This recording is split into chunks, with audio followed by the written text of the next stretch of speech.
प्यारे बंधुओं, अब मैं अपने इस स्टैटिस्टिक्स वीडियो में चर्चा करने जा रहा हूँ coal and it's complete path circuit.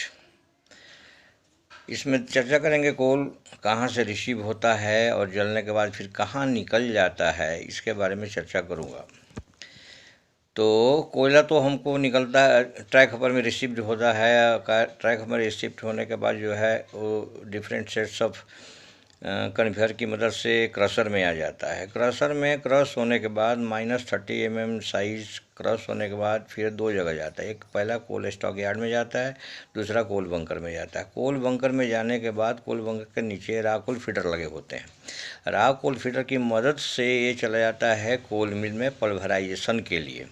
कोल मिल में पल्वराइजेशन ये होता है -200 ms के बराबर, और ये थोड़ा वैरी कर सकता है depending upon the quality of coal और design of boiler etcetera. But normally ये -200 मेश साइज के पल्वराइजेशन होता है। जो टाल्कम पाउडर जो फेस में पाउडर लगाते हैं उतना बारीक इसका पल्वराइजेशन होता है। फिर ये प्राइमरी एयर पी हीटर के मदद से जो हवा आता है प्राइमरी एयर फैन में, वो हवा की मदद से ये पल्वराइज्ड कोल चला जाता है फर्नेस के अंदर। तो हवा के मदद से जाता है तो बॉयलर जो है अंदर से हॉलो रहता है, तो हवा के मदद से जाता है तो ये पल्वराइज्ड फ्यूल जो है स्प्रे होता है, बिल्कुल वो फैलता है, सस्पेंडेड होता है फर्नेस के अंदर। सस्पेंडेड कोल में, कोल डस्ट में, पल्वराइज्ड कोल डस्ट में वो जो है फायर किया जाता है। फायर किया जाता है तो वहाँ इस तरह टेंजेंशियल फायरिंग होता है, तो वो टेंजेंशियल फायरिंग की मदद से अंदर में जो है फायर बॉल क्रिएट किया जाता है। फायर बॉल इसलिए क्रिएट किया जाता है कि proper mixing of coal dust, pulverised coal and air का मिक्सिंग हो ताकि प्रॉपर कंबसन हो, each particle of coal dust पूरी तरह अच्छी तरह जले और coal heat value of the coal हम पूरा का पूरा एक्सट्रैक्ट कर सकें। और कंप्लीट कंबसन के लिए हम एफडी फैन से आया हुआ हवा फिर हम देते हैं as a secondary air furnace के अंदर देते हैं, ताकि शॉर्टेज ऑफ एयर हो तो फिर नहीं जलेगा। फिर वो शॉर्टेज ऑफ एयर को पूरा करने के लिए सेकेंडरी एयर देते हैं ताकि कंप्लीट कंबशन हो।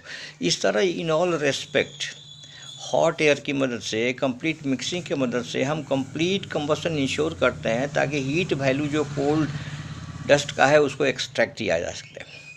हीट वैल्यू किया जाता है, लेकिन हम फर्नेस टेम्परेचर भी नॉर्मली 1300 to 1500 सेंटीग्रेड के रेंज में ही रखते हैं। इससे ज़्यादा नहीं रख सकते हैं, इसका कम भी नहीं रखते। Both are injurious. कैसे? ज़्यादा रखेंगे तो हमारा ट्यूब लीकेज का चांसेस बढ़ जाते हैं, बीटीएल का, और जो है जो हमारा ऐश जो बनता है कोयला जलाने के बाद, डस्ट जलाने के बाद ऐश जो बनता है उसका फ्यूजन टेम्परेचर भी इसी रेंज में आता है। तो फ्यूजन टेम्परेचर को अगर प्राप्त कर लेगा तो वो जो ऐश जो है बॉटम ऐश हॉपर में न जा करके फर्नेस के अंदर मोल्टेड स्टेबल कंडीशन होता है, मैंने लिक्विड टाइप का वो जो है होने लगता है।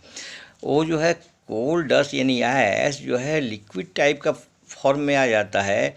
वो देखिए, अब हम लोग ईंटा पकाते हैं चिमनी में, तो वहाँ भी आप झावा नाम की चीज़ सुने होंगे संभवतः। वो मिट्टी का भी लिक्विडिफिकेशन होता है, इसी प्रकार ऐश का भी लिक्विडिफिकेशन होता है। तो वो लिक्विडिफिकेशन होगा यानी स्लैग बनेगा। वो स्लैग जो है स्टिकी क्वालिटी का होता है, वो बॉयलर ट्यूब के ऊपर जमा हो जाता है। वो जमा होते होते बहुत बढ़ जाता है, फिर वो उसको निकालना बहुत एक हरकुलियन वर्क होता है, बहुत डेंजरस होता है, अनसेफ भी होता है। धीरे धीरे कई बार अगर ध्यान न गया तो पूरा हॉपर ही भर जाता है। इसलिए हम ज़्यादा टेम्परेचर नहीं लगेंगे कि that will lead to slag formation due to liquidification of ash का मोल्टन स्टेट में जाने का। कम नहीं रखते हैं कि फ्लेम स्टेबिलिटी उससे डिस्टर्ब होगा। फ्लेम स्टेबिलिटी का डिस्टर्ब होगा तो हमारा जो है फ्लेम फेल्योर में बॉयलर बंद हो जाता है, ट्रिप हो जाता है। अगर बॉयलर ट्रिप हो जाता है तो फिर मेरा पूरा यूनिट ट्रिप हो जाता है। तो both conditions are injurious. Flame failure भी नहीं हुआ है, हाई टेम्परेचर इस रेंज में रखते हैं, तो यहाँ हम कंप्लीट कंबशन इंश्योर करते हैं। कंप्लीट कंबशन के बाद हमारा जो है फ्ल्यू गैस बनता है।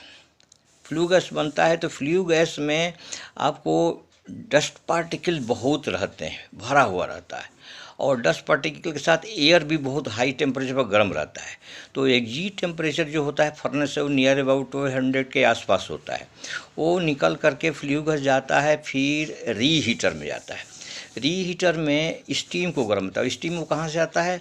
वो एचपी टरबाइन से काम करने के बाद जो है स्टीम इसमें आता है, उसको फिर रीहीट करके फिर गर्म करके हम जो है 540 डिग्री सेंटीग्रेड टेम्परेचर अचीव करके मेंटेन करके फिर हम एचपी टरबाइन में देते हैं, फिर AP turbine and so on. उसके बाद फ्लू गैस रीहीटर के बाद चल करके फिर आता है इकोनोमाइजर में। इकोनोमाइजर में आकर के फीड वाटर को गर्म करता है ताकि इसका फर्दर जो है फ्लू गैस का टेम्परेचर को और हीट को एक्सट्रैक्ट किया जा सके। और इकोनोमाइजर के में से आने के बाद फिर एयर प्रीहीटर में जाता है। एयर प्रीहीटर में फिर हवा को गर्म करते हैं। हवा को गर्म करते हैं, जो हवा आता है एफडी फैन की मदद से, और वो एयर प्रीहीटर में आता है, गर्म होकर फर्नेस हो जाता है to ensure proper combustion and complete combustion of the coal dust. और हमारा जो प्राइमरी एयर की मदद से वो जो है पल्वराइज्ड कोल स्प्रे भी होता है। तो इस तरह जो है complete combustion of the coal dust भी ensure inside the furnace due to the help of air preheater, माने प्री हीटेड एयर के मदद से। फिर जो एयर प्रीहीटर से जो फ्लू गैस निकल करके आता है हमारा ईएसपी में आता है। ईएसपी में आता है तो ईएसपी में बहुत सारे डस्ट रहते हैं। ईएसपी में कैसे आता है? ईएसपी के जस्ट बाद जो आईडी फाइनल रहता है उसके बारे में चर्चा करेंगे, पहले ईएसपी के बारे में चर्चा कर लूँ। तो ईएसपी में आता है तो ईएसपी में 2 इलेक्ट्रोड होते हैं, एक निगेटिवली चार्ज इलेक्ट्रोड, एक पॉजिटिवली चार्ज इलेक्ट्रोड। तो निगेटिवली चार्ज इलेक्ट्रोड की मदद से जो फ्लू गैस रहते हैं, डस्ट रहते हैं, डस्ट पार्टिकल आयोनाइज्ड हो जाता है।